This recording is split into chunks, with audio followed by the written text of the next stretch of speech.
All right, so I wanted to do a video on something I experienced recently. So for those that don't know, I live in Colorado, and in the city that I live in, I'm in a flood zone because I'm in a floodplain. At the time I bought my property, I didn't have a choice but to get this property. Renting wasn't an option. This was years ago now, but I had to get a property. I needed some place to live. I had recently acquired a family. I know it sounds funny, but I got with someone who had a child. We needed a bigger house, more room and stuff. I had previously bought a property for the same reason, and I don't own two properties. I'll put that out there. And this is going to be a longer video, so I'm sorry. But I had bought a townhome, which was awful, but a good investment. It worked out well, and I got lucky. I feel that I've got lucky. But it was a fairly small townhome, and it had issues as well due to HOA and property being from the 70s and not cared for. And I promise that loops in. I do, considering how old the property is, and I'll explain why later on. So anyway, I don't usually do story videos. I usually do political commentary. So the property I ended up in is a house built in 1974. It's a ranch style house with a basement is what it is. And there's a spillway behind my property. I knew this getting into it, but I had no choice. At the time, it was a rental, and they packed like 10, 15 people in this property. So it was being used as a rental, and it was packed full. And from what I understand, when I bought the property, the owner died. The wife did not want to deal with the properties the husband had, so she was liquidating them. I got my property extremely cheap because of that, but needed a lot of work.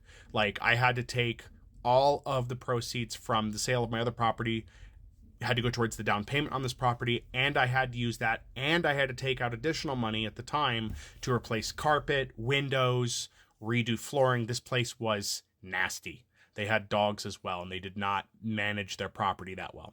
So anyway, now that that's out of the way, I live in a neighborhood that is mixed rentals. That's most places. But anyway, because it's a flood prone area, the city is now doing work to fix the flood issues. That means doing work to the spillway, not directly by my property, but further up, which will help water flow. They're doing these things to help. And as part of that, they're going to close down a road that people use as a bypass. So I know it's going to sound vague, and I'm sorry, I don't want to give too many details because I don't want people knowing where I live. I think it's important that, we obscure some information.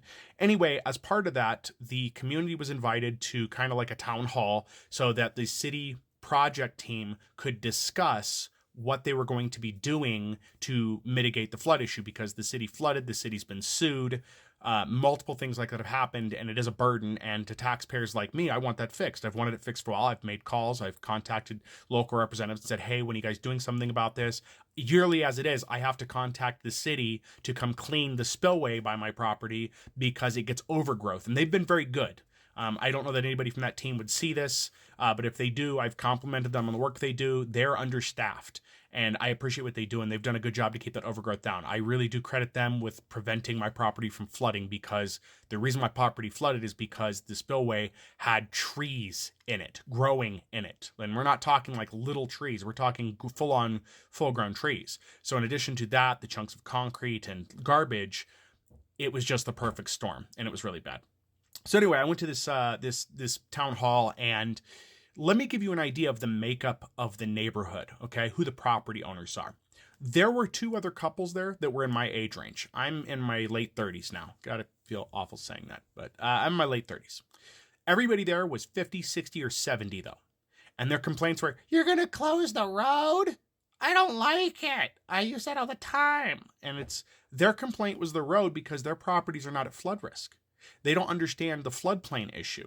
And I heard other old people say things like, well, why don't they build a bridge? And the city explained that they can't build a bridge. The reason they can't build a bridge is, one, the area is not set up for it. It'd be like trying to put a bridge over a 2-lane street and expect water to run under that for the flow. In addition, some mains utilities run through there, and the cost to remove those and reroute them would be expensive. Not to mention, to reroute those, they'd be cutting the neighborhood off and the surrounding area and businesses for a significant amount of time. These are huge gas mains, water mains, and sewage mains, not things you want to have offline for, a lot of time. So they're not going to build a bridge. I've seen the plans for it. I'm not an engineer, but it does make sense. If you were to see it, you would understand. The 50 to 70-year-olds, though, are super pissed off about this. And then I heard other things during this. And here's how elderly people are messing up everything we have to deal with. A woman, I think she was in her 60s, her late 60s, was making a comment that, well, back in 1995, they talked about doing this, and the project was quoted at $5 million. She wanted to know why the cost of the project now had ballooned, why it wasn't still $5 million.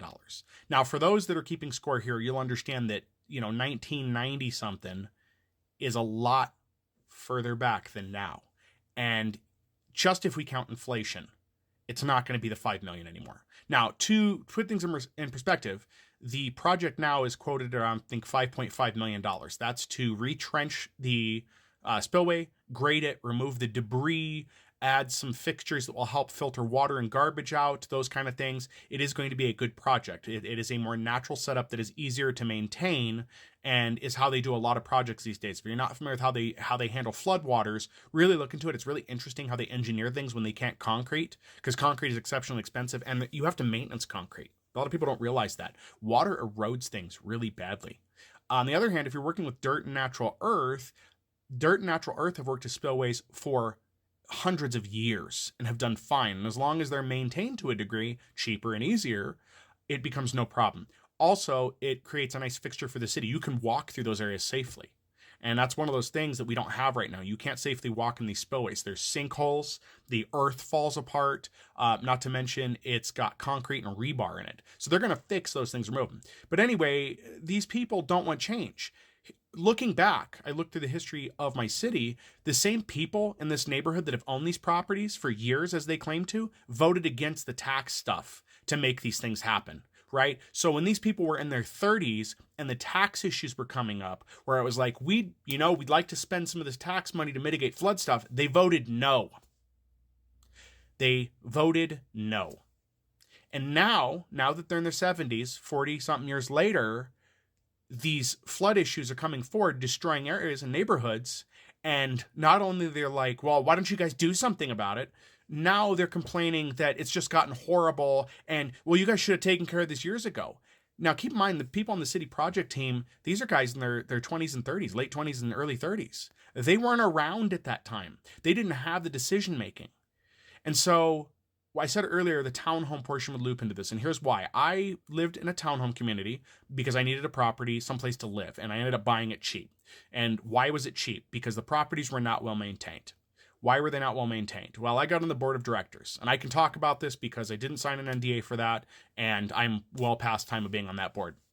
I felt I did a good job on that board because I got a lot of that community fixed, but townhomes in this area that were built in the 70s generally don't have boiler heat, like a hotel would, but those have to be maintained. And if they're not, they fall apart and they destroy themselves and destroy part of the property around. So the boilers started having problems, backups, the pipes started breaking. That's one of the major issues that had to be dealt with. There were lots of things like that, old pipes that had to be replaced, all this kind of stuff. And so the board of directors at the time, before I got there, was spending this money just trying to service them, not replace them, but service them. By the time I had left that board, we replaced majority of the boilers, not all, but a majority of them. And boilers are expensive. Here's what happened in the 1970s.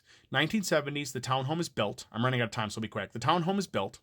The board of directors decides to, in the 80s, spend all of the cash reserves on flowers and trees and do not put any money aside for repairs. The 90s come along, they spend more money on beautification to sell people the properties, but they do nothing to fix the infrastructure.